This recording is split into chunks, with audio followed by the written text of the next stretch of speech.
जन्म से ही अपाहिज बच्ची गौसे आजम के एक हुक्म से खड़ी हो गई। कैसे, चलिए जानते हैं। हजरत गौसे पाक का एक मुरीद था जिसकी एक बेटी पैदा हुई जो जन्म से ही अपाहिज थी। उसके हाथ पैर कुछ काम के न थे, जहाँ उसे रखा जाता वहीं पड़ी रहती। कुछ समय यूं ही बीत गया। एक दिन उसकी बीवी ने कहा, आपके पीर साहब बड़े पहुँचे हुए वली हैं, ऐसा करें कि उन्हें अपने घर खाने पर बुला लीजिए, इसी बहाने हम अपनी बेटी के लिए दुआ करवा लेंगे। मुझे पूरा यकीन है कि अल्लाह ताला उनकी दुआ जरूर कबूल करेगा।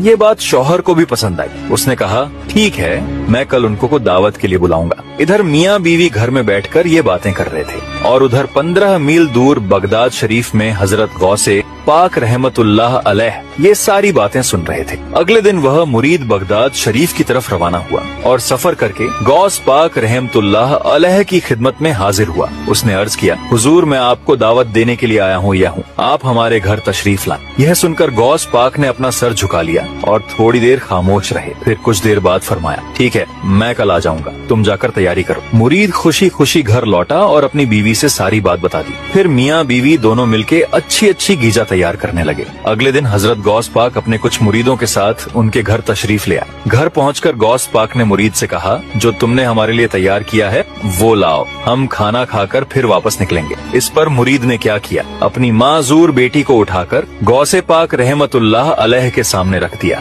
जब आपने उसे देखा तो पूछा, यह क्या है? मुरीद ने बहुत आजी के साथ कहा, हुजूर ये मेरी बेटी है जो जन्म से ही माजूर है, आप या तो इसके लिए दुआ कर दें कि यह ठीक हो जाए या फिर ये मर जाए। यह सुनकर गौसे पाक रहमतुल्लाह अलैह अल्लाह की बारगाह में दुआ की। फिर आपने उस बच्ची से कहा, कुंबी जनिल्लाह, यानी अल्लाह के हुक्म से उठ जा। इतना कहना था कि वह बच्ची तुरंत खड़ी हो गई। मियाँ बीवी दोनों अपने बच्ची को चलता फिरता देखकर बहुत खुश हुए। फिर मुरीद ने कहा, हुजूर एक बात बताइए, जब मैं आपको दावत देने गया था तो आपने थोड़ी देर खामोशी अख्तियार की थी, उसका राज क्या राज था? इस पर गौसे आजम रहमतुल्लाह अलैह मुस्कुराते हुए फरमाए, जब तुम दोनों अपने घर में बैठकर मुझे बुलाने की बातें कर रहे थे तो मैं यहाँ बगदाद में बैठकर वो सारी बातें सुन रहा था और मुझे ये भी पता था कि तुम मुझे किस मकसद से मुझे बुलाना चाहते हो। इसीलिए मैंने अल्लाह की बारगाह में खामोश होकर अर्ज की, या अल्लाह, अगर तूने इस बच्ची की शिफा मेरे हाथों में रखी है तो मैं इसकी दावत कबूल करूंगा, और अगर नहीं रखी तो मैं इनकार कर दूंगा। तब अल्लाह ताला ने फरमाया, बेशक मैं हर चीज पर कादिर हूँ और तू मेरा अब्दुल कादिर है। सुभान अल्लाह। दोस्तों, अगर आप भी गौसे आजम के सच्चे दीवाने हैं और ये वाकया आपके दिलों को छू गई तो दिल से लिखिए सुभान अल्लाह और लाइक सब्सक्राइब जरूर करें।